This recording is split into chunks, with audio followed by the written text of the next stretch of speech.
Welcome back, everybody, and welcome to another episode of Ready, Set, Recap. I'm Daniel, and joined as always by my best friend, Skyler. Gobble gobble Thanksgiving time.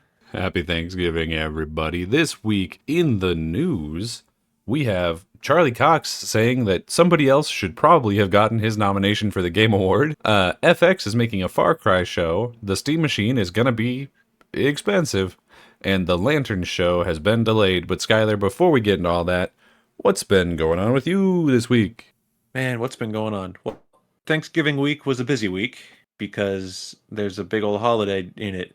On this holiday, I had to cook a lot of food. I cooked food this Thanksgiving for kind of the first time. This is the first Thanksgiving that I was like in the kitchen all day. It turned out really great.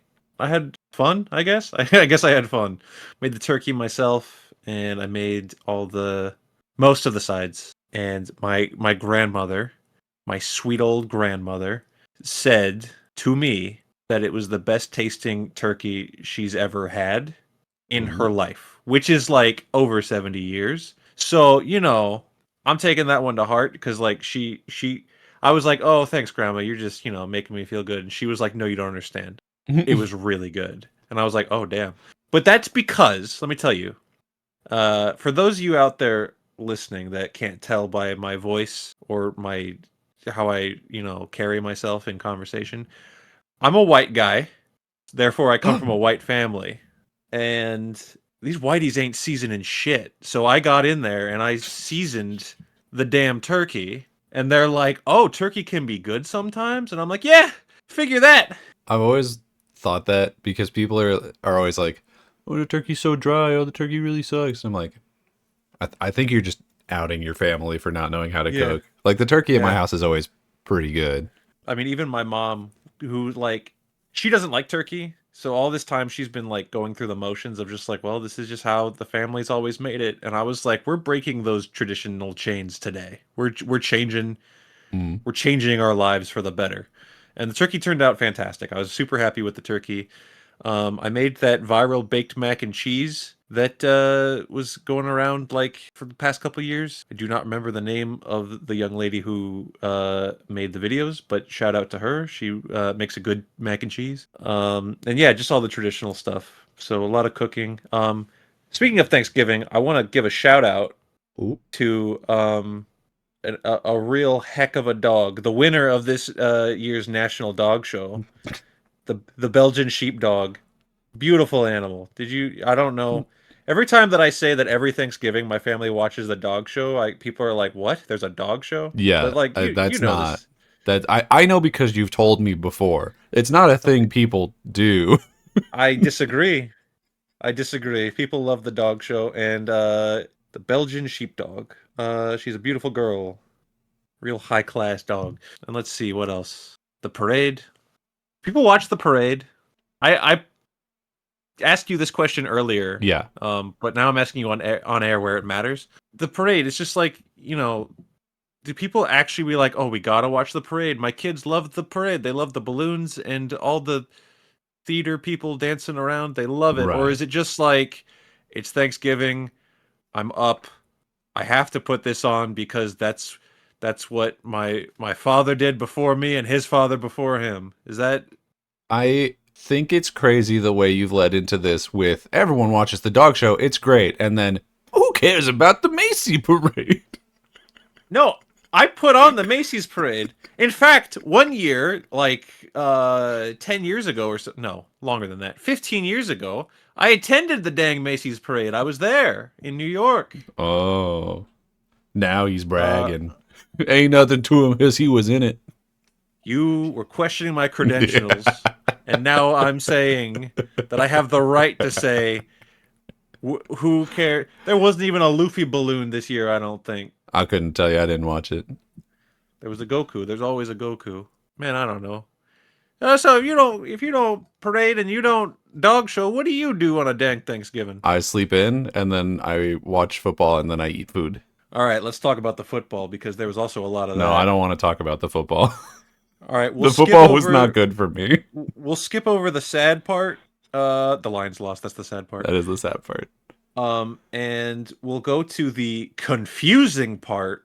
And you know, if you know me, you know I'm a certified card-carrying Kansas City Chiefs hater, and the Dallas Cowboys beat the Kansas City Chiefs. Now, I don't care about the Yeah, dang Cowboys. Not a fan, right. and I won't ever be a fan until Jerry Jones is no longer in that building. But the Cowboys beat the Chiefs? The heck's going on? The Chiefs are not great this year. They're not. They are It's not the Chiefs from last year. this year we're in topsy turvy upside down year. Everything is Mm-hmm. wrong this year. The Lions are Mm-hmm. bad again. The Chiefs are Mm-hmm. bad. The Eagles are bad. The Bills aren't doing great. The Ravens are fucking trash fire. And then all of a sudden, the Broncos are good. Yeah, that's odd. The the Cowboys are like doing pretty good. Well, the Cowboys suffered an in-house tragedy like 2, 3 weeks ago. Very sad thing that happened. Uh, and ever since then, I've been saying they've been on a remember the Titans like comeback. They're like left side, strong side. That's a quote Mm, from the movie. sure. Um, uh, I don't know what's going on. They're the main characters of their own movie right now.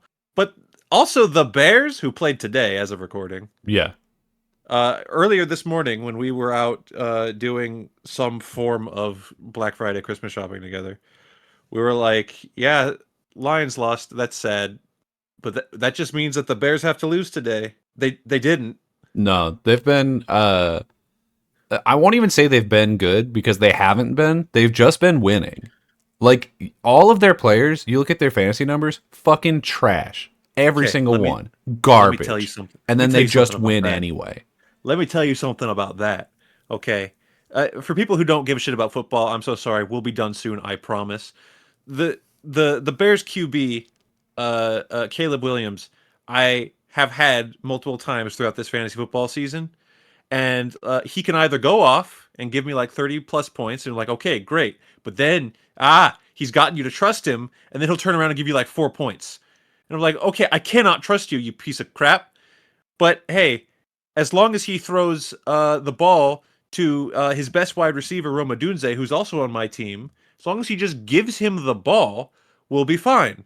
But he doesn't do that No, of course he anymore. doesn't, because the Roma Bears are Dunze trash. gets like the only targets he gets are uncatchable. hmm It's okay. We'll be back to normal shit next year. The Lions will be good. The Chiefs and the Eagles will be in the Super Bowl again for no fucking reason.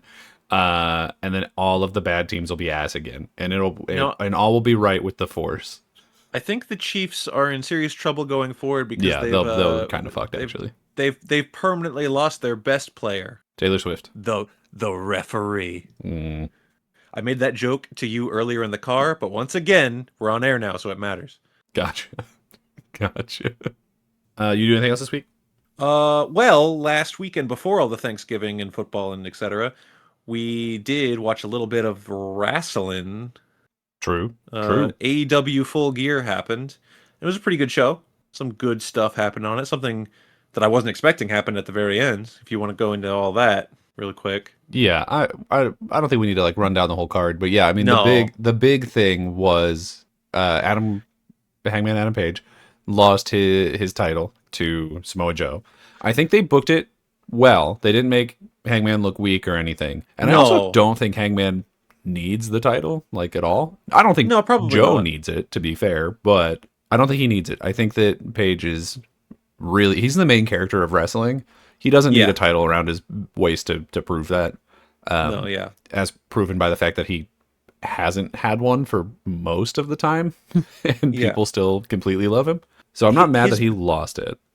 But some his people big win his big win at All In earlier this year we were at was like AEW saying we're going back, we're fixing wrestling because people didn't like how Hangman had to drop the title to CM Punk, and then CM Punk was kind of a little a little bitch. a little okay, yeah, and then left, and then we had this long John Moxley title reign where I like John Moxley, but they had the gimmick was like he's gonna hide the title in a briefcase and you're never gonna see it. So it's like we didn't see Right. the actual championship for like over a year, and I mean it was one of those things where you could tell while they were doing it, like, this is just gonna have a really big payoff when we finally get it back, but in the moment, it's really annoying. But then we got the big payoff, so I guess, Yeah. joke's on us. It was, I think it was, in hindsight, definitely worth it. Like, it went on Mhm. maybe a little bit too long, but Yeah, the payoff was really, really good. So I'm okay yeah. with So, it. And so, also, it's so not like that there were, I mean, there was other shit going on at the time. It's not like that was the only story. So it's probably fine that moment of him pulling the title out of that briefcase and holding it high for the roaring crowd, for the world to see. that was going to be the highlight of his title run regardless. So the Yeah, fact that he just carried it out basically the end of the year, and you can't be mad that he drops it to Samoa Joe. Samoa Joe's a legend, and he's probably at the tail end of his wrestling career, I would for think. sure. Not Yeah. not saying he's going to retire like within the next year or anything necessarily, but I think he said like, I'm going to do this till I'm done, and then I'm going to be done. Like Yeah. those were his words. So He's been sort of hinting that he might be done pretty soon. Not necessarily that he'll like completely leave the business. I think that probably he'll yeah, still be like a trainer, like a backstage yeah. kind of guy. But I also Well, he think he's was going to pivot more into like acting and voice acting and shit. So definitely. He was great on commentary when he had like that long injury. He was headlined with an injury in WWE, and they had him on the commentary booth around the COVID era. mm, He was great there. I really enjoyed that. yeah, if So I that's something he think wants to do, I think he'd he be could good at it. definitely have a future. He could take Taz's job. Now I don't want that because I want Taz to stay on forever. But Yeah. if you got to Well, replace him with Joe. they've also been like putting the title on Joe. I think makes sense because they've also been building up his stable, like the ops, to be a whole thing again. Hmm. Like he's got the whole Hmm. dojo of putties with him now. He's still got Yeah. Powerhouse Hobbs. He's got Shibata, and Hook returned to the fold, unfortunately. Yeah. It's fine. It's just like I did kind of like him as a lone wolf character, but that's fine. So like they're a a really good faction. Like I enjoy all four of those people. So I'm interested to see what happens with that. I hope it's not just like Death Riders 2.0. I don't think it will be, but I hope it's It not. has to have the Death Riders are very much just like we're hood rats doing hood rat shit, and we're just gonna storm the building and beat up whoever we want and then leave. I hope that Joe runs his more like an organization, more like the mafia. You know what I mean? Yeah, for sure. Well, he's got like again, he's got like the dojo and he's like training people. So I think that that's almost certainly how it's going Yeah. to be going. So I think that's probably fine. The other like big thing that happened was Mercedes 13 belts or some shit. Man, she keeps getting them. But she can't get the one that matters. She can't get the AEW Women's Championship, which is I think a really fun story. I think that's great. Yeah, I think I I think it also makes that championship look really good. it does. It definitely does, and it makes Chris Statlander look amazing. She had a quote after because I I regret to say I did doubt Chris Statlander. I thought like surely this is the time just because of like how, Mercedes lost last time. It's like okay, well they're going to pull the trigger this time, I guess. But no, Chris Statlander beat her again. And Stat had a quote after the show that was like, if my entire title run is me continuously proving people wrong, then I'm okay with that. Hmm. There's something like that, and I'm like, that's yes, please, Yeah. Queen. I'm happy with that. Not a ton else really happened at the pay per view. I think it was a good one. Although I missed the first like half of it or some shit, so I guess I can't talk to that. But because I was at it was called a friendsgiving over at my sister's house, but the entire family was there, so it was just Thanksgiving one, I guess. It's the Thanksgiving 0 hour. So I Free ended up gaming. missing. Yeah, so I missed like the first half of the pay per view, but I I think that those are probably the big things. So I saw them, and that's fine. I'm happy with Yeah. that. All right, we've talked way too much about wrestling Yeah, because whenever we go into wrestling, I just picture like everyone people that are like, unsubscribing. I thought they talked about video games, and they get really mad. Yeah. So other than wrestling and other than Thanksgiving, Friendsgiving, what do you do this week? I did a couple of things. Nothing like super exciting, I guess. Finally picked up the first trade, the first like collection of issues of Absolute Wonder Woman. Oh yeah, So yeah. Absolute is the series where It's an alternate universe in the DC universe where basically Darkseid has created the universe and everything is like dark and twisted and bad. Um, and so like all of the major heroes, the thing that supposedly was supposed to make them who they are, they don't have anymore. And then they have to like sort of prove that they're still this hero despite that. So like Bruce Wayne doesn't have any money. He's like a construction worker, and he's friends with most of the villains. Or Superman wasn't raised by the Kents. He like knew his family on Krypton, and landed as almost a full-grown adult. So none of the like human upbringing. Wonder Woman is the last Amazon. Her Themyscira has like I assume been destroyed. All of the Amazons are dead or missing. And she was taken as a baby to hell, where she was instead raised by normally her, like one of her bigger rivals, Cersei. Okay. So she is Diana of Themyscira, but also she's got like witch powers, like she does magic. She's got a big ass sword. She rides around on a Pegasus who's made out of bone, like he's dead. He's a skeleton. Ooh, we like that. Yeah, she's really, really cool. And honestly, this collection was the first 7 issues. I think they're up to like almost 14 now. So I guess probably issue or volume 2 or whatever should be coming out relatively soon. Might be my favorite beginning of any of the big 3. The Superman one, like they're all great. They're like some of the top selling comic books right now. It's like that, and then the Wolverine Deadpool crossover event, or sorry, Deadpool Batman crossover event, which is crazy. Right? Yeah. Yeah. But I think the Wonder Woman one might be my favorite of the 3, because the way that they handle her relationship with Cersei and her relationship with the gods, I think is really interesting and unique. It's really fun. They also have her just like, it very much is like, the world is so much darker. And so she comes off as like even brighter than ever. Like the first thing that she fights is this big fucking kaiju. And she's like, okay guys, so like basically, I'm gonna die. You guys gotta get out of here. Like, here's what's gonna happen. That's the Tetracide. He's gonna make you all want to kill yourselves. So I'm gonna cast a spell and do this thing, and y'all gotta get out of here while I fight it until I die. Basically, is what she's saying. And obviously, like, you know, it's a comic book, so she ends up winning. But it's great. It's great. And her relationship with Steve is like kind of whatever. I think that's maybe one of the weaker points so far. This they clearly have feelings for each other, but it's like really not the point. They introduced Etta Candy in the first couple issues. Her and her sister, who is kind of a witch, but like a crystal witch, like my mom, instead of like, you know, can actually do magic witch. Yes. No, yeah, I know your mom. So it's got some really, really cool stuff going on. And they also introduced Barbara Minerva, who's usually Cheetah, but in this version, she's just like one of the friend group. And I do think at some point that's going to get twisted and fucked with, but as of right now, she's just like one of the friends. And it's really good. It's really, really fucking good. Like, I cannot wait to pick up the next volume. I might read some of the loose issues before then, because I don't know when the next one's going to come out. I only buy the trades because I can't be holding on to of course all these loose issues. I understand that. But damn, it's good. It's crazy. It is cool.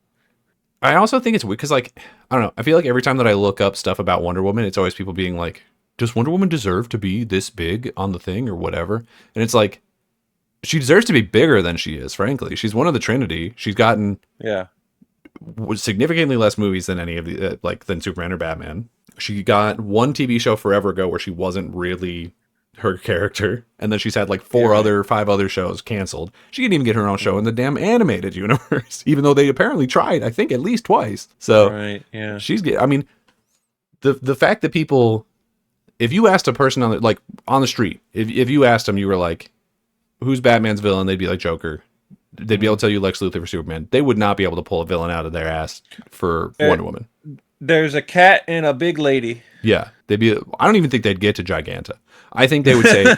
I think they would say Cheetah, or if they saw the movie, they'd say Ares, and that's all. That's the only answer you're gonna get. or if you played Injustice, Ares was in that. He Which I was think in that, but the people on the Cheetah street was in didn't the play sequel. that. No, people played Injustice. They know it. Yeah, but They know it. not like people on the No, street. Like we're no, talking, those are like nerds. We're talking fighting game no. nerds at this point. Grandma knows it. Yeah, maybe. And I think that's a shame. I think she's a really interesting character, and she deserves. Apparently getting that Paradise Lost show at some point, so hopefully that'll turn some of that around. But I don't even know if she's going to be in it because that's supposed to be like a prequel about her mom or something. Yeah, we don't know an awful lot about that yet. Let's hope that the DCU manages to put a little bit more mainstream respect on Diana's name. I think the other movies did help that. Like Wonder Woman felt big, especially when that first movie came out. Which first one? The Gal Gadot one. Yeah. Oh, but I mean, the Wonder Woman, or do you mean her first No, appearance? no. People didn't watch that. No, we're not talking about that. Okay. Her first movie, Yeah. which is good. It is good. I would call it an okay movie. It's the second one sucks. The second one's terrible. Yeah, when that first one came out in 2017, it felt like man, okay, this is Wonder Woman's time. I think more so the universe's fault than the characters. Obviously, it just kind of petered out, and then we got the really not good sequel. And hopefully DCU can kind of like re-spark that magic at the very least, or more. I would like. Yeah, I want them. I almost said make Wonder Woman great again. How dare you? The thing that I want for the most, if I'm like making a wish list, is I want her to get a full trilogy of her own movies in the DCU. Mm-hmm. But I think I don't think I need to ask for that. I think that's just going to happen. Yeah, assuming that the thing doesn't die in like 5 years. It's a prerequisite. Yeah.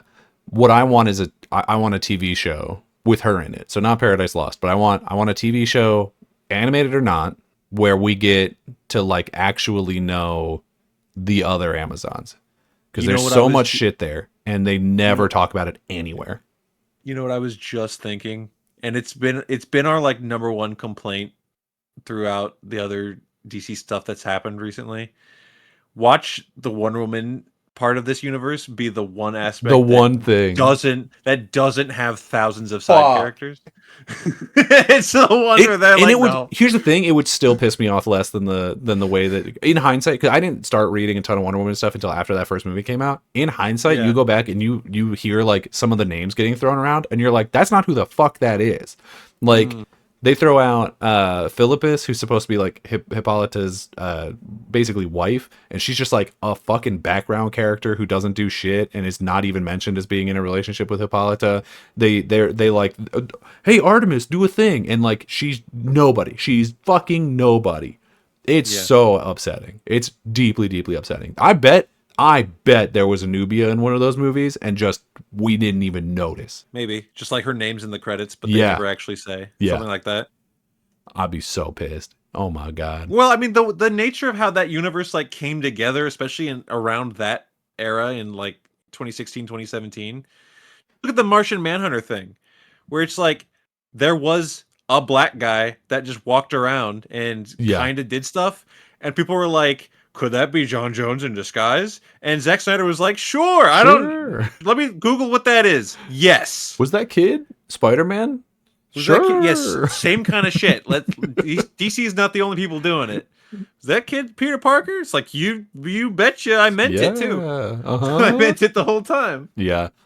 But I don't want, because my problem with Superman throwing in a million side characters was that most of them are not Superman characters. Like the overwhelming majority of them. Or like, why are we doing Gorilla Grodd in a DC crime show with Jimmy Olsen instead of a Flash thing? Like, that's weird. Yeah. It's weird. If we get Paradise Lost, which is a TV show, so I think already it gets a little bit more leeway for having a ton of characters because there's just more screen time. Yeah. If we get in there and they're, it's like, here's all of the different factions of the Amazons, and they talk about the Bonnie McDowell, and they talk about the ones that actually like live in Brazil, like in the actual fucking Amazon. That would be fine. Like, that would make sense there. That's good. That is where we should have that lore. That is the correct location to introduce a lot of these characters. But if we're watching, I don't know, fucking Sergeant Rock, if that movie ever gets made, And then probably no. not. But like if that movie comes out and then they're like, and here's Artemis, she's part of the not Howling Commandos or whatever, I'd be livid. I'd be like, get out of my absolute face. Those characters already exist, and people like, I don't know who the fuck they are, but like Sergeant Rock's team has comics. People like them. If you're gonna do the movie, use those characters. The crazy thing is just like how you laid that out on paper. Both things are possible. Yeah. Oh, absolutely. So, you know, let's Can't what's our wait. catchphrase? What's our catchphrase when it comes to shit like this? I guess we'll have to wait and see. I guess we'll see what happens. And then as an update to our previous Survivor conversation, unfortunately in this week's episode, Don't say it. a fourth black person has hit the jury bench. No. It's 4 in a row, and I looked it up to double check. Not a single black person went out pre-merge, and then we got to the merge, and it's 4 in a row. And also, there's only one person of color left who is black, and if she goes out next week, it's gonna look so bad. Is this are there people like online being like, is anyone else seeing this shit? Oh, it's the whole Survivor community. Yeah. Okay, For so sure.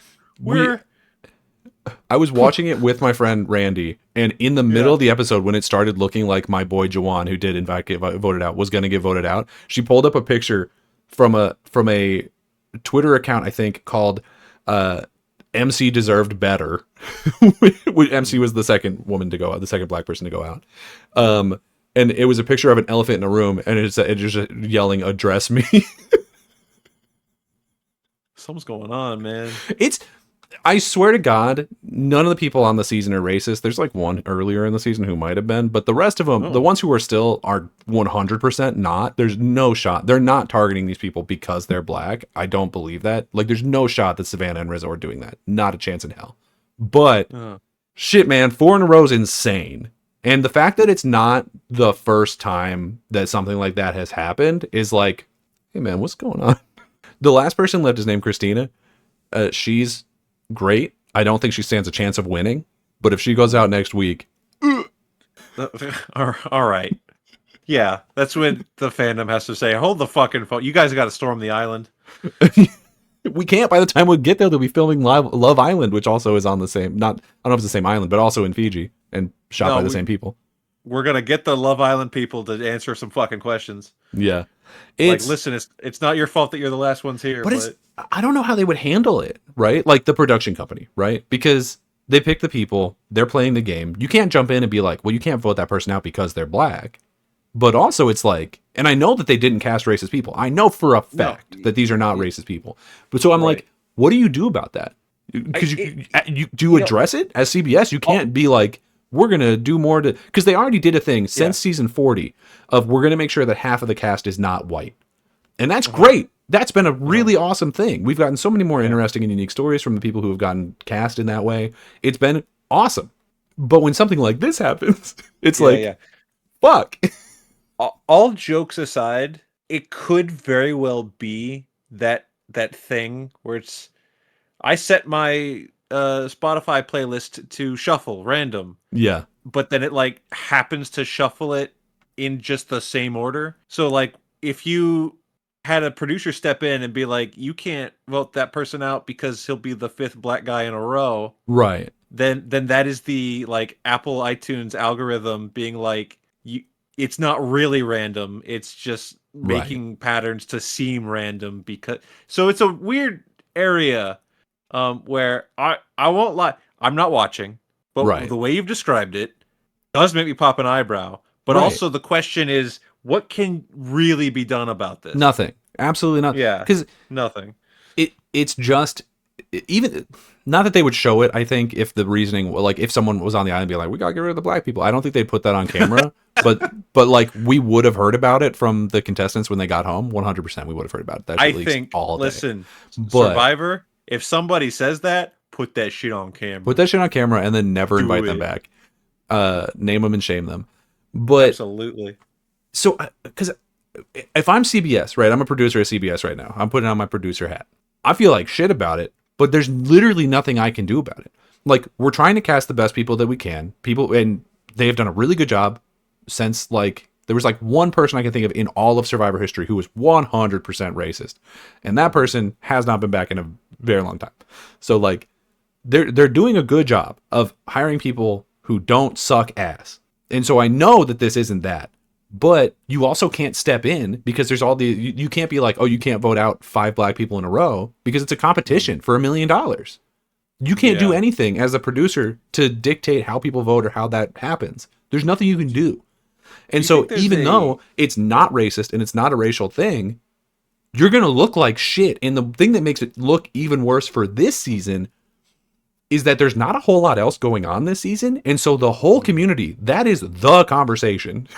Mm-hmm. Like there's not another more interesting thing happening with any of the characters. Like Rizzo's doing some fun stuff, Savannah's doing some fun stuff, but like in comparison to some other seasons, most other seasons, it's been a pretty tame season with the exception of this one thing. Mm-hmm. And so that's what this season's going to be remembered for, and that sucks ass. Yeah, that sucks so bad for people who are on this season. Do you think there's like a betting market for Survivor? Like there is. Bet who goes home next, betting like pick it on Prize Picks or or whatever. There is 100%. There is. It's okay. I know for a fact. It's not even a guess. Okay. So I want to say, or I was thinking in my head, would that be a reason to, like, the producers like, oh, we can't do that because then the betting market's going to get upset if we can't step in and tweak anything, because then the mob's going to get wind of us rigging bets and they're going to get mad. Or if the NBA's taught us anything, that would have them more involved, and they'd be like, no, everybody bet that we wouldn't send home 5 black people in a row. Right. No, we're gonna get in there and tweak it and send them all out. And the thing that we need to hear more from the perspective of the black people who did get voted out, and a lot of them aren't able to talk about shit like that yet because the show's still ongoing. So I guarantee you, there's going to be a lot of questions as soon as the show wraps up of like. Mm-hmm. Hey, so what was the situation? And it's gonna turn out that it was just a coincidence, but like, fuck, man. It's crazy. It's insane. Ugh. You know what else is gonna be insane? Uh-oh, are we on to the news now? We're moving to the news. Is gonna be the price of that Steam machine. So yeah.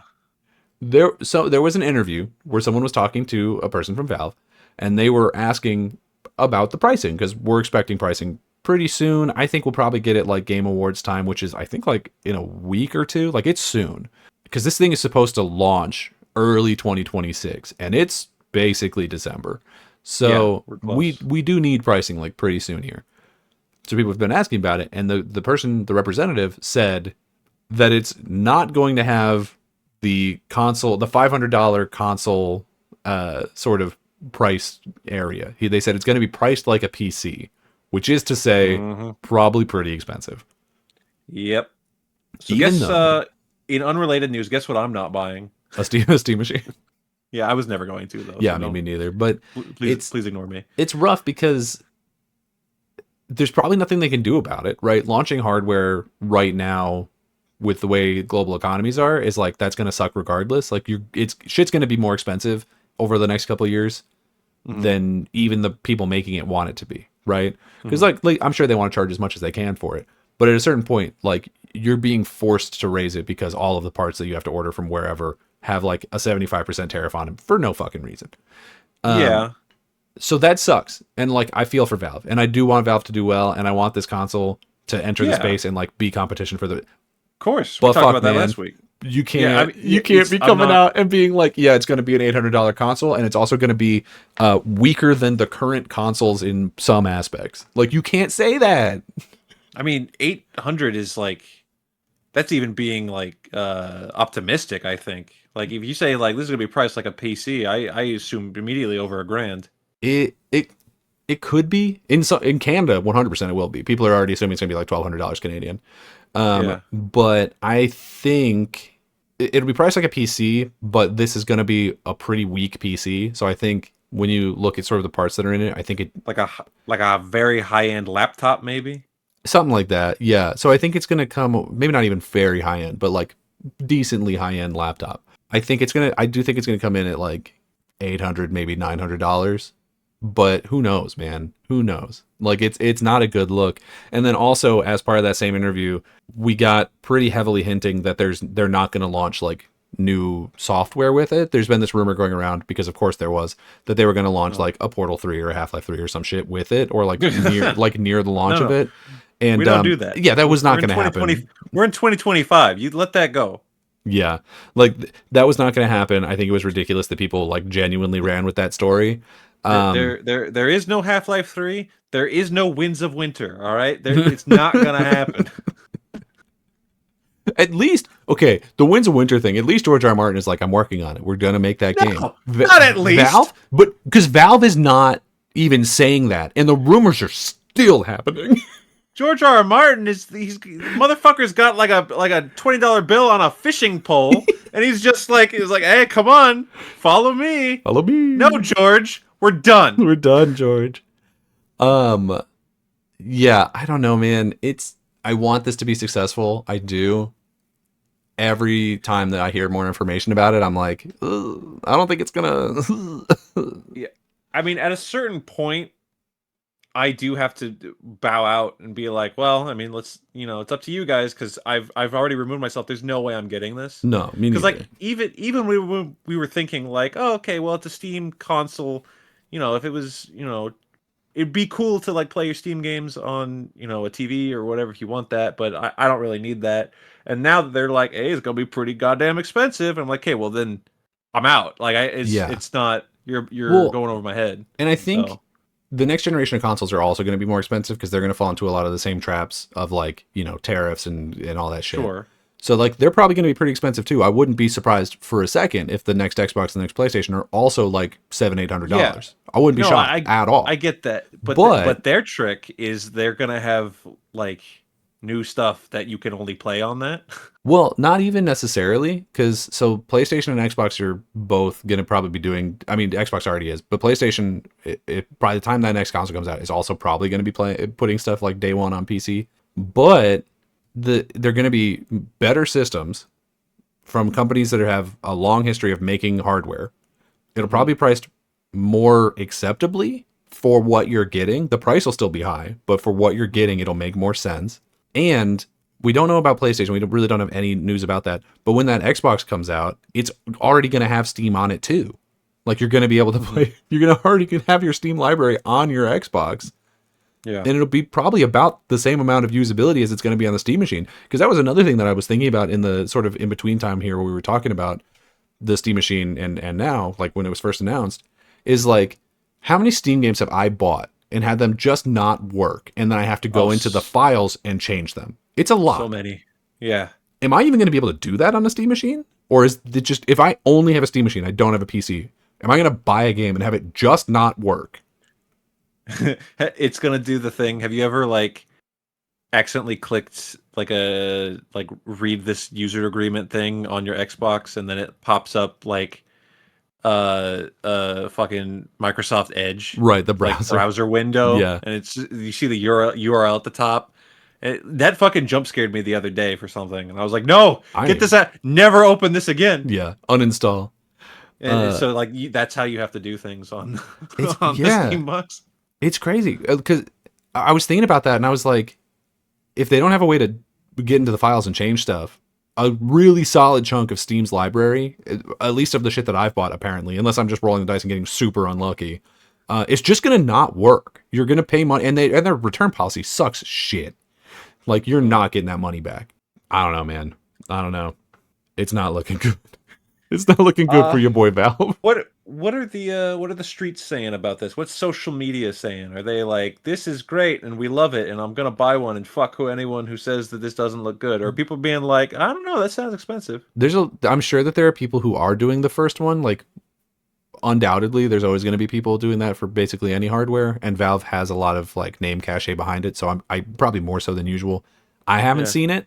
The reaction I've been seeing, even from people who I think of as like really hardcore PC people who are like in the PC master race, like will tell you consoles suck and that you should go, you should kill yourself now. Like those kind of guys. They're still looking at it and they're like, there's no reason to buy this. Like this is bad. No, not necessarily it's bad, I guess, but they're like, the most you'll get them to say is like, it's a cool idea. I'm not buying it. Yeah. Yeah. Yeah. There you go. So That wraps it up. yeah, I don't think it's looking good for Valve on this one, unfortunately. Not that they need the money. They are the de facto PC marketplace, which means they're just capitalizing on other people's shit. So like they'll be fine. But yeah, that's rough, man. That's rough. And speaking of potential mistakes, let's talk about the Game Awards again. Oh, what happened? So Charlie Cox was asked Oh, about his right. nomination He for. he directly addressed us. He addressed us, the question that we asked to nobody. He said, "Hey, motherfuckers." Hey, Ready Set Replay. So here's an answer to your question. He thinks that somebody else should have gotten nominated for his position, and he said it should have either been somebody from a different game, because he claims that he did not put like basically any time into this game. He's talking about like he worked on it for like a week and was gone. So what he's saying is that this guy Maxence Cazorla, he's the actor who did the mocap for his character. Sounds French. That if any, yeah, for sure, it's a French company. If anybody should be getting a nomination for the role that he got nominated for, it should be that guy instead of him, which I think is totally fair. And there is a part of me where I'm like, maybe Charlie Cox is just being a nice guy because he is, by all accounts, a very nice guy. But also, it brings to mind a lot of questions about just the way that these awards, the Game Awards, have always been, where it doesn't really make a ton of sense. Like, when you think about the Oscars, you think about the awards are not like genre based. It's not like best action movie. I mean, well, with the exception of like animated, right? Which I guess is not a genre, but you know what I mean. Yeah, and The there's awards. been like talk about that it shouldn't be its own award genre.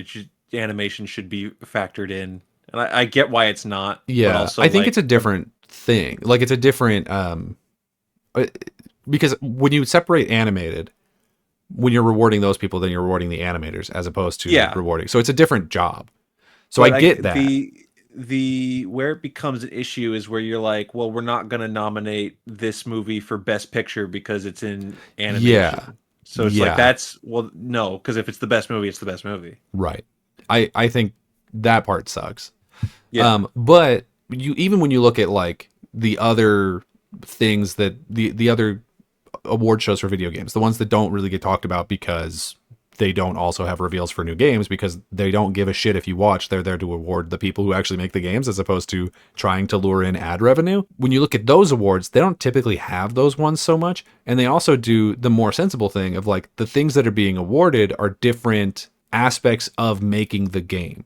So it's more like, I mean, there is a sound design one at the Game Awards, but it's more like there's one for lead performance in a video game, and then there's one for supporting performance, like at the Oscars, because it's like, okay, well, those are important too, but it's a different thing. You're not going to support, like, if it's just best performance, you're not going to put in a side character. That's not going to happen. You're going to get 5 main characters. And then they also have ones where it's like, you know, best UI, best, like all of the different actual technical aspects of making a video game. Those ones get put in up in front instead of like 3 different versions of what's the best action adventure game. You know what I mean? Yeah. So, and I think that makes a lot more sense for what celebrating video games should be, because you should be celebrating the people making the games as opposed to just like, what game did we think was good? And then just say that 5 times. And then you have this sweep where one game wins 50% of the awards because it's the one that the people voting on it know. Yeah. You know what I mean? It just outs it as it's not like a real awards thing. It's a commercial pretending Exactly. to be. Yeah. So it's Which and like works for them. Yeah, it has its place. Like, I don't want the Game Awards to go away. It's just we can't also at the same time put all this stock in who wins them, because like we're not running them super well. Yeah, the awards themselves don't make sense and they feel meaningless. The things that get nominated in the categories most of the time just feel like what's the most popular thing instead of what's good, and that's because the people voting on it are not industry people, they're critics. Yeah. So it's like they're not going to notice like, oh, who did the best thing with like AI or whatever, not the bad AI, but like who had the bad, how like enemies in video Mhm. games have to know what to do and how to move. They're not going to notice that as much because they don't work on it. You know, Yeah. I don't know, man. It's a mess. The Game Awards are a mess. They're always going to be a mess, and it just it is what it is.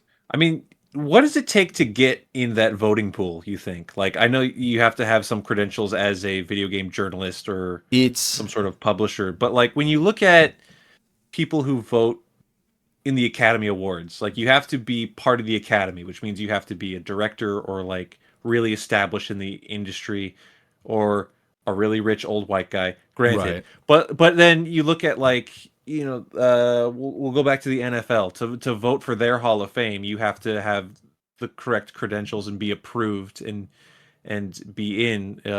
Rich Eisen, who's a really good, he's like an announcer and he's a journalist covering football and sports. He finally got like in to vote for the Hall of Fame this year, and he's been around for decades. So I'm just wondering, when it comes to the Game Awards, what does it take to be in that circle? To be like, I have what it takes to say what the best action game is. Let me see. I'm actually on the Game Awards website right now, seeing if I can read Okay. how they choose that because they do have a section Okay. about the awards process. We're gonna out these sons of bitches as frauds. They don't have an answer about it. I clicked on the section that said the jury, and it doesn't say how the jury is selected. Although I will say it's all fucking over the place. Like it doesn't make sense at all. Because That it's because I'm looking at it right, and I know, not all, but a lot of these, right? And it's like, okay, IGN, sure, okay, they're critics. GameSpot, same thing. They're like the bigger ones. Game Informer, I thought they died, but they then bought themselves back. But also they bought themselves back, and I think they're like a team of 10 people, so that's a little weird. Easy Allies is 6 guys in a trench coat who work in a mm, garage. So I'm not sure mm, what that is. Gamertag Radio is 2 guys, and I like them both, but they're 2 guys. Like, uh, I don't think they're wrong, and I think Paris Lily and Danny, like they got a right to vote, I guess. But when you put them up next to like IGN, it's like, does their vote count the same? Because that's weird. If their one vote counts as the same as like an IGN vote, or like Giant Bomb, that's a handful of people. Kind of funny. That's their entire company is 11 people. The Jeff Gerstmann show is one guy who retired okay. because a lot of the companies he worked for got shut down. Oh. NPR, I don't even know what they know about video games. Rolling Stone, Entertainment Weekly, Esquire. Like these are just regular news sites. Variety, Yeah. The Atlantic, Wirecutter. I don't know, That's man. what it's less of an industry celebrating like achievements made throughout said industry, and it feels more like the Kids Choice Awards. Like vote online. That's kind of what it feels like to me. Mm, That's why it's never. It's why I always say don't put stock in awards. Period. But like this one, even less so, because like if there is no academy, if there is no union, there is no guild that like unifies together. Like this is why we have the said credentials. Then you're just gonna get all that. That's why it boils down to this is the most popular thing, so it gets all the votes. yeah, well, and it's crazy because I'm really hung up on the do all of these people's all of the because they're listed as just their quote unquote publication, and I'm like, do their votes count the same? Does Jeff Gerstmann by himself have the same amount of voting power as all of IGN? Yeah, what does the Game Awards Electoral College look like? I don't know, man. And I'm not even saying that these people's opinions like don't matter. But what I'm saying is like I want to know what the ruling on this is. Like Hmm. I really like the guys over at Kind of Funny. I think that they're really Yeah. good. I think that they're entertaining. I think they believe what they believe. They have good vibes. They're good people. Hmm. Do I think that their vote on what the game of the year is Hmm. means the same as like all of IGN or all Hmm. of Game Informer or uh Rolling Stone, who I don't even know if they cover video games. Or even like developers themselves. Right. Like, why are there no developers on here? like Because I'm gonna pick the most famous name that I can, but like this guild that I'm talking about, like this big group of people that are like seasoned in the industry, so they get a vote. Like that, it's like Hideo Kojima. yeah, Like he's Keely's best friend. He would be part of that. But there's no need for it because this is a commercial show. here we go. Each voting outlet completes a confidential unranked ballot based on the collective and diverse opinions of its entire editorial staff, which in some cases is one guy Oh, listing so out yeah. its top 5 choices in each category. Ballots are tabulated, and the 5 games that appear on the most ballots are put forth as nominees. So yeah, they all have the So you're same voting power. literally right. That Yeah, one guy who has his own show has the right. same voting power as all of All of IGN. IGN. That's Dude, yeah, insane. I like Jeff Gerstmann. that's I'm not even saying that he's wrong or his opinion doesn't matter, but that's crazy, right? he might be the reason that good outcomes happen. It's possible. It's He might be possible. Although he battling is like IGN's kind of collective shitty opinions. I don't know. He's kind of I like an don't older curmudgeon. I love him, but I don't know, I, man. I don't know none of these people, so I got no say in the matter. I listen to his shit like every week. He's really funny, but he is grumpy. He's a grumpy man. Why don't fans 100% select the winners? Creating a 100% fan vote presents several challenges. First, given that some games are exclusive to one platform, a public vote puts single platform games as an inert disadvantage. I'll tell you why. I didn't want to say it, but there's also publications on the list that are one platform specific. I like Push Square was on there. That is a PlayStation publication. They don't talk about Xbox. I'll tell you fuckers why fans don't get to vote for who wins. Y'all gave an Oscar to Flash entering the Speed Force.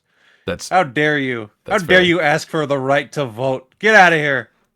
Then they just talk about how there's a date cutoff. But yeah, that's insane. That's nuts. To be like, hey, Gamertag Radio, Paris Lily and Danny, they got the same voting power as IGN. Wild. and I love them. They're great. You know what this means? We got to get in there. We can do it. Okay, so some of these people have like obviously years of experience on it, but like truly, like Easy Allies is just a bunch of guys who started a thing in their garage. We could do that. We could get on this list. We'll probably we'll have to stop being mean to Jeff Keighley, which I'm not going to do. But Jeffrey, stop being a little baby. You're a little boy. You're a little baby boy, baby man. I'm not going to stop bullying you, Jeffrey. You got to let me in here. Let me in your clubhouse, Jeff. But yeah, like Easy Allies is a couple of guys. That's doable. Game Informer, huge name, but they went out of business and were rebought by some of their former employees. So like they're not huge right now either. Giant Bomb is really small now because it's the same thing. Jeff Gerstmann shows one guy. Kind of Funny is 11 guys. MinMax is I think like 8 people. Like a lot of these are really small. Oh, Daniel, I've never been more confident about anything in my life. We're getting in there. We're getting in there. We're gonna get in. Oh, but then they're gonna ask me to vote on stuff, and I don't play video games. I just pretend. So by the time we have grown, but wait, we share one. We share one vote. No, we're good. We can do it. We share one vote. So okay, yeah. It don't matter. Yeah, me and you together will have the exact same voting power as the entirety of Eurogamer. And that just feels right. Yeah, I think that we have the same level of importance as a multinational entertainment journalism site. I mean, no disrespect whatsoever, but we are much smarter than them. So, but we're really smart and they're really dumb. We do have the right to this, and we deserve it, and they should give it to us now. There's also one on here called Stevivor, which I don't really know much about. I think it's just one guy named Steve. He might have like other people who work for him. I don't know. I don't follow I don't like read reviews on that site. All I know about them is that they are famous for having bad opinions on everything. Like that is what they are known for, is that like a game will come out and everyone else will have like a 9 and they'll give it like a 4. Dude, we can do that. We could basically just do that now. Yeah. You need to go through this list and deep dive into all of these people and find out who has the smallest following, right? And all we need to do is top that, and then we're in. Realistically, it's going to be one of these like ones from overseas because they have it broken down by location. And like I can't imagine that there's that many people listening to the Hungry GS Plus. You know Oh what I no, I'm mean? subscribed to them. I'm subscribed to them, to be fair. I No, I'm didn't just know kidding. Gaming Bolt was from India. Turns out they are. This one's just a single person's name from Italy. Corri della Sera. They got to be relatively small. I've never even heard of them before, and I've heard of like these Japanese ones. I know most of them. I've seen Dengeki. I know Famitsu. This is achievable. What I'm saying Yeah. is 2030 we're on the ballot. Yeah, there you go. But There you only if go. you guys like and subscribe. And then also Hey, tell Jeff Keighley that we deserve a vote. yeah. Tell little baby Jeff. Yeah, little baby Jeff. Ooh. Tell baby Jeffrey we're coming for his ass. Yeah, tell him we're coming. Tell him if he lets us vote, I'll say that Death Stranding doesn't suck. I won't say Tell it's him if he good. lets us tell him if he lets us vote, I'll play Death Stranding too. Ooh. Come on, Jeff. Jeffrey, I'll buy it. I'll buy it, Jeff. I'll buy it twice. You'll buy the first one and the second one. I was gonna buy one and give it to you. Oh, no, that's okay. I'm okay. Okay. Let's move on from this to a different show. The Far Cry show. So FX is apparently moving forward with a television program taking place in the world of Far Cry, although we don't have any information about that, and it feels like every Far Cry game is a different universe because they all take place in different countries with different characters almost entirely. So who knows? We don't know. The picture that all of the ones are using is Far Cry 3 because that's the one that's most popular. If I had to pick one that they were going to follow, it's probably going to be that one, but it could be fucking anything. Well, yeah, they did say it's an anthology format with a Right. different cast and setting in each season. So they could cover every game that has come out as Right. that they want to, Although I or they could choose new settings that they're too lazy to make games for and just do that. correct. I also think it's really bold of them to assume they're going to get multiple seasons. Yeah, I think they've got those Fallout hopes, you know. Yeah, for sure. I don't think Far Cry's on that level, but we'll see. I'm willing to watch it. I'll give it a shot. We only have two names, as far as I'm aware, attached to it. One is Noah Hawley, who is, for one, apparently also announced to be doing the next Star Trek movie, apparently. But he was a writer on Fargo, Alien Earth, and that X-Men Legion show that no one watched. So I've he's got heard credentials. I've heard various good things about all of those things, and I've watched none of them. I'm sorry, everybody. I haven't watched Fargo. I'm sorry. Honestly, I'm more surprised you didn't watch Alien Earth. It's on the back burner. I Yeah, think so.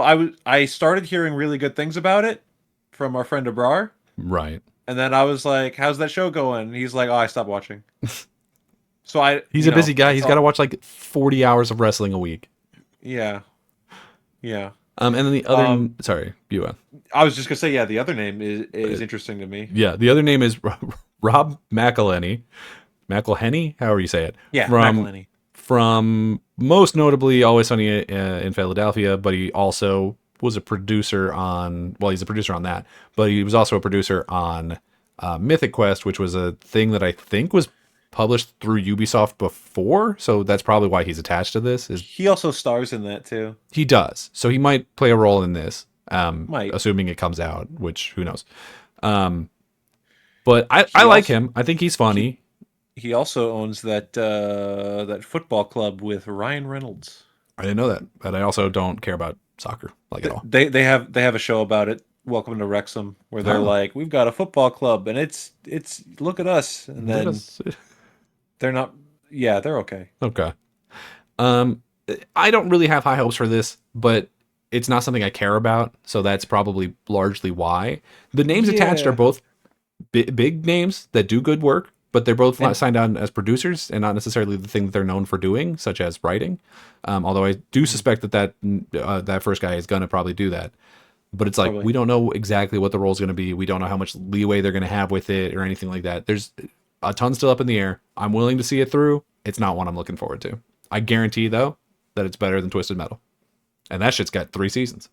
Oh wow. Yeah, look at you go. Well, I can't say that I've watched Twisted Metal, so I only I watched got the first nothing season. there. Yeah, don't do it. Don't.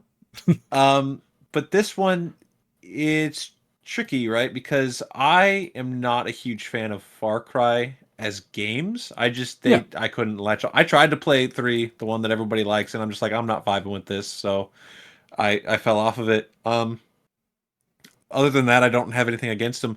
A good show is a good show no matter what the setting, right? So anything has a chance. True. But I just wonder, like, at that point, you're just like choosing some sort of, not even necessarily tropical at this point, because we've had multiple like rural settings in Far Cry now.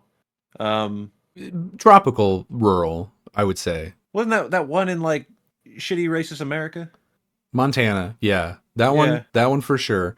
And then the two that are not is that, and then there's one that's in the Himalayas. So that's not tropical, but it's also not urban. Okay. The urban one Sure. is really what is that 6? The what is his name? He's got to have a name. The Breaking Bad guy. Oh yeah. Giancarlo Esposito. Yeah, so he's the villain of 6. That one has a city section that you start the game in and then don't go back to until the very end of the game.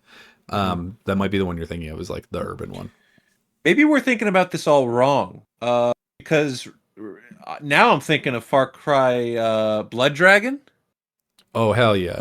What if they just go? What if this is like their new American Horror Story, where they're just like, we're gonna do some crazy shit in different, like, across genres. We're just Right. gonna do Well, whatever the fuck we want. if it's in and call it keeping- Far Cry. If it's in keeping with the video games, it's gonna have some dumb shit in it.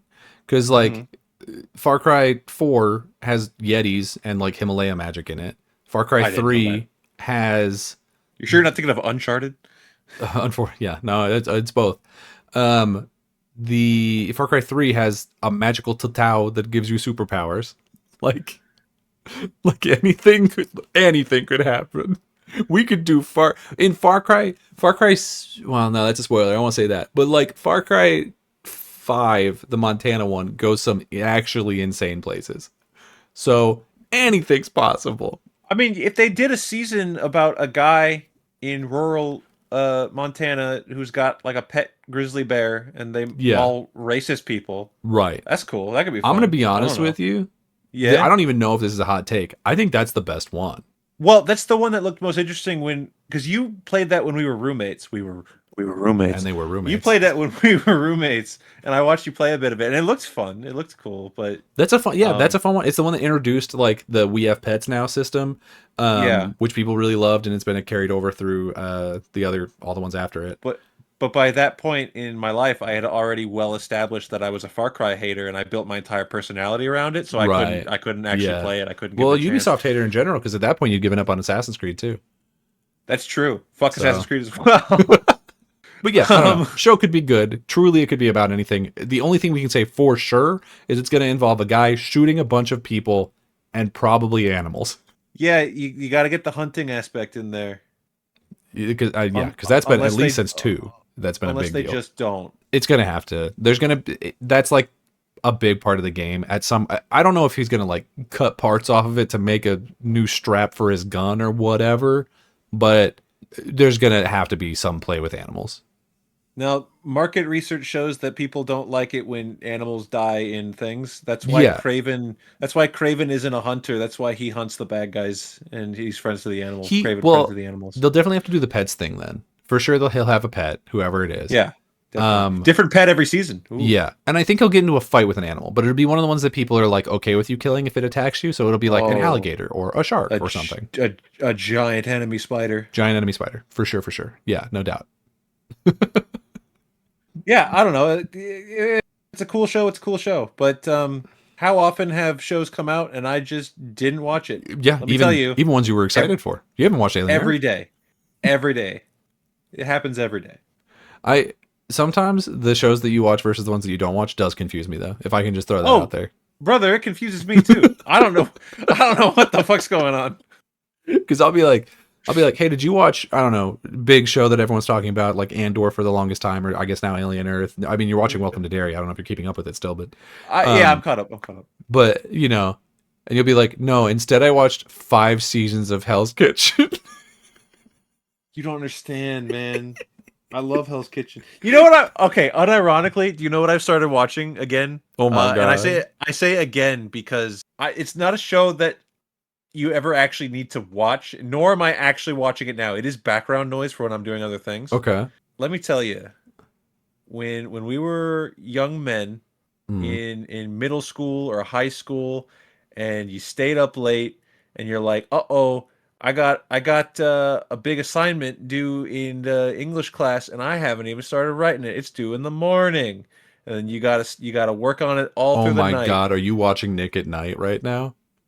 Oh, it was on Nick at Are Night. you watching? Oh, I know what show you. I won't steal it from you, but I And know, I know what you're about to say.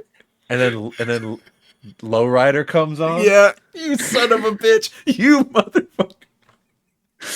I've You're been all of the, it's like one of the most packed times of year for new TV shows. You're and I'm watching fucking George Lopez. Yeah, you better believe it. So You anyone who shares that experience of staying up late to finish your homework.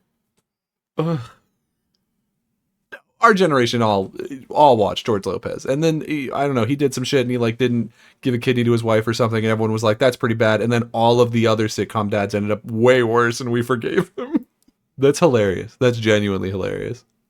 And I won't apologize for it. I'm No, sorry. you know, I would. I'm not asking you to. He's a funny guy. Well, to transition out of that, About George Lopez. let's talk about a different TV show, one that's not out yet and is going to be a little bit longer before we get it. That Lanterns show that me and you are looking forward to is now delayed. We don't have a specific release date for it, although we didn't have a specific release date for it before. We just knew it was going to be before Supergirl, which Supergirl is slated for June 26, 2026. So June 26th of next year. Is it now after Supergirl? It is now just after Supergirl. It is still presumed to be summer, so people are now thinking August, but that is not for sure. But yeah, so it has been pushed back. So I thought now would be a good time for us to talk about sort of what we know about this show and what we think is gonna happen with it. I would love that. I would love that rundown. What do we got? So here's what we know. Kyle Chandler is Hal Jordan, who is, for Love people who that. don't know comic books, he is basically the first Green Lantern. There's the guy who beforehand, Alan Scott, who was a Green Lantern, but not really. Don't worry about it. If anyone's, just know that if you get a pub trivia question and you're like, "Who's the first Green Lantern?" It's Alan Scott, but like, really, it's Hal Jordan. On our roster depth chart, he's GL1. Yes. In this show, he's apparently older, as proven by him being cast as like a 57-year-old or whatever. 57? He's pretty old. I don't think he's that old. He's pretty old. If you told me he was 50, I wouldn't bat an eye at that, but 57 seems too high. Maybe. He is apparently nearing retirement, and so he is training Aaron Pierre, John Stewart, who is the Green Lantern that you might know from the animated show, to be sort of his replacement, apparently. Although I don't think he'll ever like fully retire in the universe. We'll see. I don't know. Holy shit! Kyle Chandler's 60! Oh my God. Yo! He's older than even you said! Well, he aged well. He looks This is good. crazy. He's a good-looking guy. He's a hot guy. Yeah, I love both these castings. If Yeah, we haven't for said sure. that before, these are great. They're great. We also know Nathan Fillion's Guy Gardner, as seen in Superman, will be there. To some extent, although probably not super important. We know that Sinestro has been cast as Ulrich Thompson, who's not a huge actor. He's been in a couple of things, but Sinestro, Hal Jordan's main villain, which is interesting because presumably if Hal Jordan's older and looking at retirement, they should have already gone through a lot of their shit. Yeah. So is he already a Yellow Lantern? Is he already a villain? I mean, maybe not. Let's see what happens. I don't know. we also had, and this is rumored, so take this next one with a grain of salt. Laura Linney. Wait, let me get my grain of salt. Okay, Only go get ahead. one. Don't get too much. One singular No, I got the granule wait, I got, of salt. I got two on accident. Hang on, let me put that. Yeah, you back. got to split that. Hold on to that other one for All right. a different story next week. Okay, I'm ready. I'm ready. So Laura Linney has been pretty heavily confirmed to be on the cast. We don't know as who. All rumors are saying she's probably Carol Ferris, which is Hal Jordan's girlfriend, wife, probably if they're 60. Would make sense. And she is also Star Sapphire, who is basically the Hal Jordan of a different group of lanterns who are based on love instead of willpower. The Green Lantern's power is based on willpower, if anyone doesn't know. All the different colors of lanterns relate to a specific emotion. Willpower is not an emotion, but like we call it that because comic books. And then the Star Sapphires, theirs works on love. So Is it love, because and then yellow is fear. That's Sinestro. will you need willpower to triumph over other emotions? Is that why? I guess so. Yeah. I'm with it. That's cool. In brightest day and darkest night, no evil will escape my Yeah. sight. Blah blah blah blah blah blah blah blah. Green Lanterns are cool. Yeah. And then the other interesting little bit of casting here is that there's a guy called Paul Ben Victor who is playing a character called Anton, which everyone thinks is a fake name. Now it's a space show. I mean, the show is going to take place in, I think, actually Montana. Now that we circle back to it. Oh, racist Montana. Racist ass Montana. But Green Lantern generally is like a space thing, and there'll probably be at least sections of this where we're in space. So Anton could be any alien, but people think that it's a fake ass name and that he's actually Atrocitus for some reason. I mean, I've seen a picture of the guy, and he do kind of look like Atrocitus, so I'm not above it. But Show me a picture it of this feels man. like it does feel like a leap. Okay, he's definitely got a big face. He could be one of the Guardians. He could be. He could be, but I don't think there's a got a- Guardian called Anton. He's got a big face. And I'll be honest with you, this is no disrespect to the man. He's also got a big bald head. I'm calling this guy's a Guardian. He could be. He definitely could be. But I think we know all the Guardians by name, and that's not one of them. I don't know him. They didn't friend me on Facebook. Well, you got to get out there. You got to put yourself out there more. No, I don't have a Facebook. I deleted it. Wow, that's good. That's actually a good idea. So he might be Atrocitus. He might be just some alien. He could be literally anything, but people are saying it might be Atrocitus. So take that other grain of salt you picked out. They showed a trailer for this in private. This I did hear, yeah. And there wasn't a ton of new information shown in it. People said that they didn't show any of the constructs in the thing. Green Lanterns have powers to make anything that they can imagine using their rings. They call it constructs. When Guy Gardner made a big middle finger. Yeah, They didn't apparently have any of that in the trailer. They didn't really show like what the overarching plot of it is. We know that it's supposed to be some big mystery, and unfortunately, James Gunn has said that it does somehow relate to Salvation from Peacemaker. So whether now he just says some shit sometimes that might not mean the overarching story, like the big chunk of Lanterns is about Salvation. It could literally just mean like in the background there's some officials who are like, what if we send this guy off to Salvation, and that's the entirety of it. James Gunn did once say that The Flash was one of the best superhero movies he'd ever seen. He'd just be saying shit. He did say that, so you gotta hang on. Pulling out my other grain of salt. Yeah. That. Okay.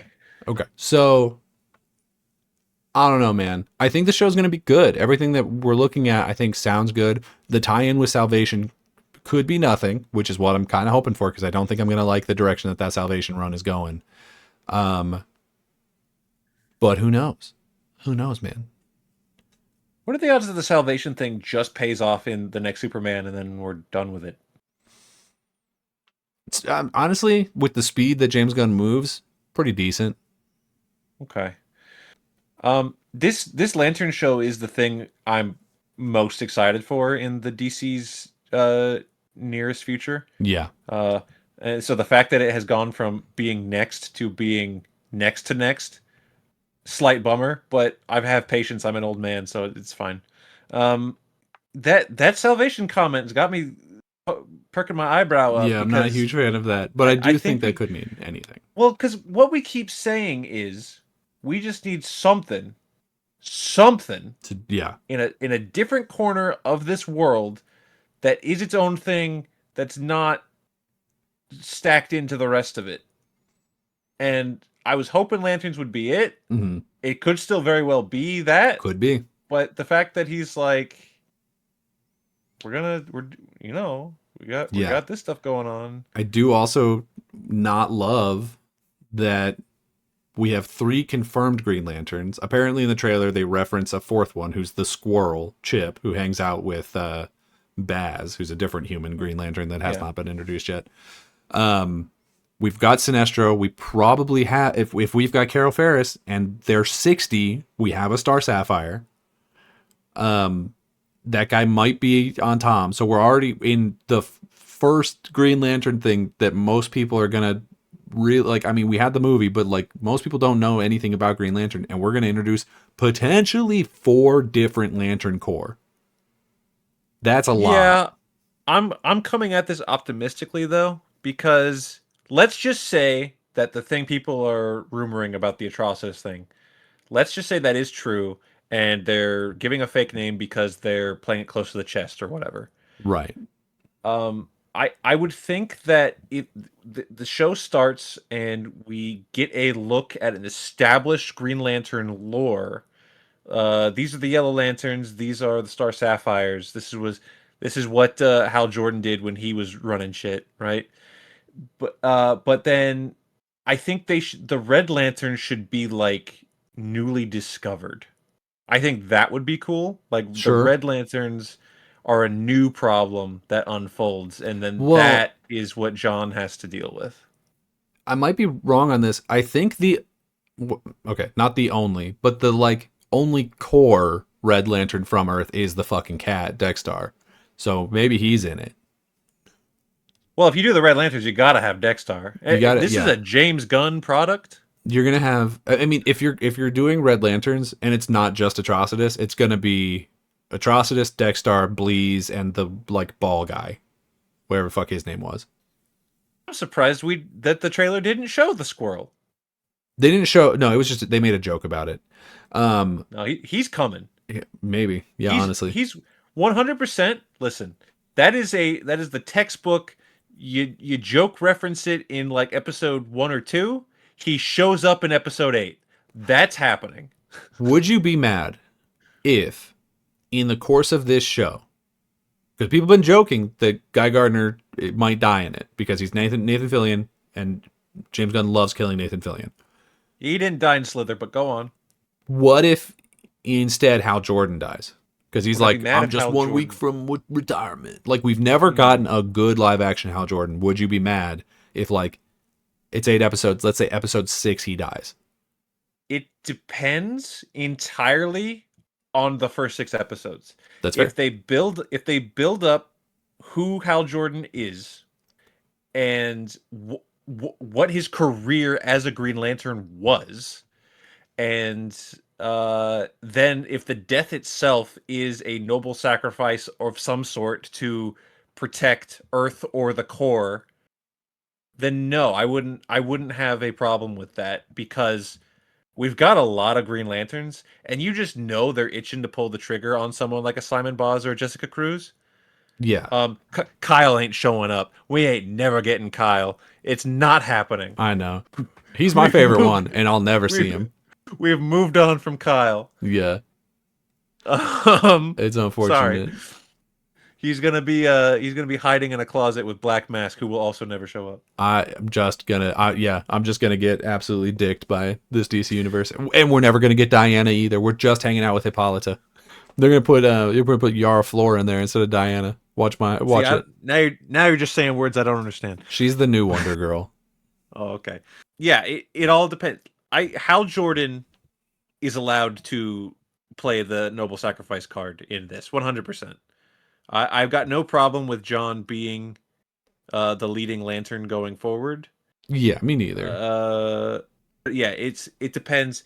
If Hal Jordan is just like some drunk asshole who's like begrudgingly doing stuff, and he's not very good at being a Green Lantern anymore, and then he just gets ganked by the Red Lantern cat, flies through his brains. If that happens, Mm, then no, I won't be a fan of that, I don't think. But if they lay the groundwork of who this character is and do it respectfully, yeah. yeah, kill him now, kill him today, right now, today. Right now, today, I I wouldn't want him dead, but I'm okay with John being the main guy. Mhm. I think that makes a ton of sense.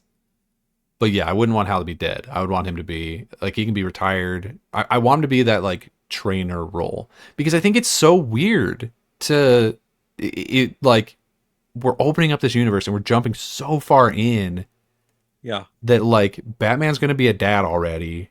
But then Yep. Superman's pretty young, like he's only been doing it for like 3 years. But then Hal Jordan's a 60-year-old man. But then who knows how young Diana's gonna be? Well, probably like 1,000. Maybe, but like the actress, I mean. But yeah, it, Um, man, I don't no, know. I It just mean, I doesn't feel think cohesive to me. if John is our GL1 going forward, and we establish in this season what Hal has been through, and he has Carol, and he's fought Sinestro, and all this stuff has happened. Does it suck that we didn't see it? Yeah, I guess kind of. At the same time, I don't think, especially not like this starting point in our new universe, we don't want uh, a Green Lantern just happily sitting by in retirement. Like if he's not gonna be around, he's got to go out on a shield. I think. I don't know because I think because he can retire in a way that makes it so he can't be a normal hero anymore. Because the way the Green Lantern Corps works, his ring will just get passed on.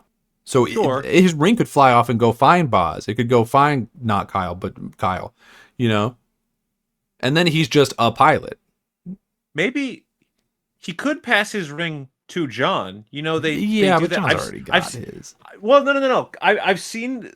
I've seen it happen in a Green Lantern comic where they use the ring to make a construct of a ring.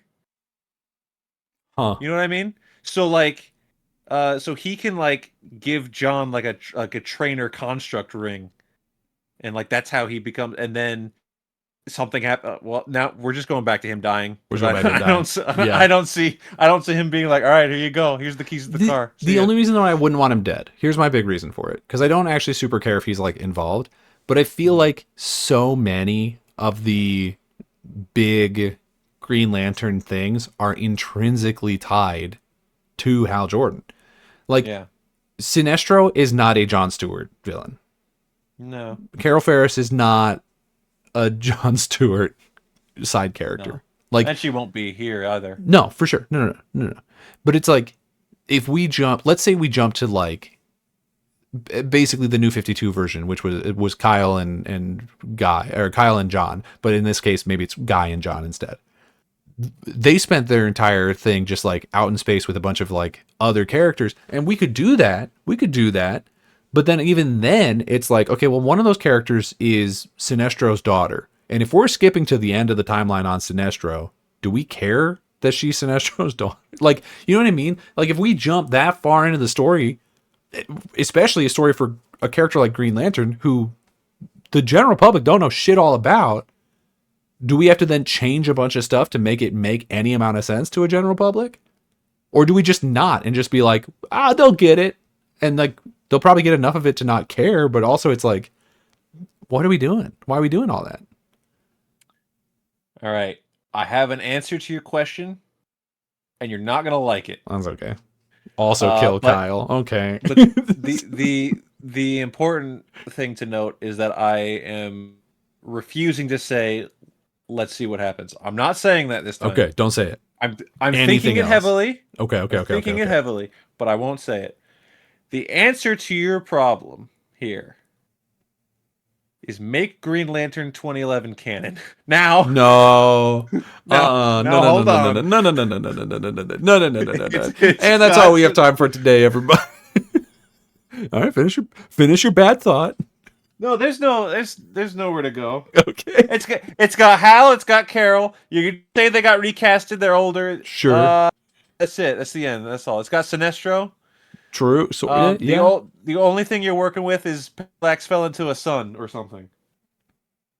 But hey, if they're like previously on Peacemaker, and then we swap out the other Justice League with the Justice Gang, and then they're actively referencing things that happened in 2016 Suicide Squad. Mm-hmm. You know. It's all a mess. And the best thing to do is to just not worry about it. And speaking I think the important thing to really take to heart is DC can and will put out really good projects. And as a whole, it will never not be a mess. It, and I don't know why that is, because I feel like it could and should be so simple. X-Men had the same problem. On the surface of the DC universe, you've got lady from Island of Other Ladies, guy who's rich and punches criminals, and guy from Kansas who can fly. And we have fucked that up so many times. Yeah.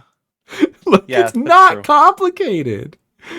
It can be. It doesn't have to be. It's the hardest thing that we've ever had to do. We're going to get that Clayface movie before we know who Batman is in this universe. You're darn Skippy. It's ridiculous. Whatever, man. Fuck it. Something will happen, and we'll watch it, and it'll probably be good, and it won't matter. Fingers crossed. Fingers crossed. Anyway, if you got your fingers crossed, use those crossed fingers to leave a comment about how confused you are about any of the stuff that we've just said is on Spotify and YouTube. Those are the places you can find us. If you're following us on one, follow us on the other. We need them in both places. Share it out with your friends. We're trying really hard. I think we can hit 100 followers on YouTube by the end of the year. We're at like 85 right now, so we just need 15. That'd be the best Christmas present that you could give the two of us. Heyo. Just literally log into your grandma's Google account and hit subscribe. She doesn't even gotta watch. You can follow the show on Twitter at rsr_pod. You can follow me on Twitter and Blue Sky at Daniel J. McG. You can follow me on Blue Sky at Skyler8bit, where I will be live tweeting. Oh, not on Blue Sky. Live. Is it called skeeting? No, I don't like that it's not either. called that, but people say it. That's gross. I'm calling it that. Yeah, you can't watch skeet. I will be live posting my marathon watch of the George Lopez show. Dear God. At 4 a.m. instead of watching something that you want me to watch, like Stranger Things. I'm watching George Lopez instead. And frankly, how dare you? Anyway, everybody, thank you for watching until the end of the video, and until next time, we'll see you around. The game's just starting, the world's so bright. Jump right in, everything feels right. Let's play, take a trip back in time where pixels and memories